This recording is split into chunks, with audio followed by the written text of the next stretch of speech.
Kwa hiyo maombi yalikuwa sahihi katika maisha ya Mungu. Kornelio alikuwa mtu ambaye alikuwa sadaka,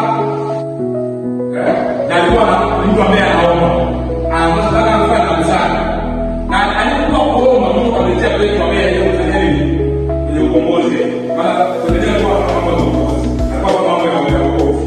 Kwa hiyo katika kuomba kwake akapata mbegu. Naona Kornelio alikuwa ana anaenda aliyekuwa na Petro, anamwambia Mungu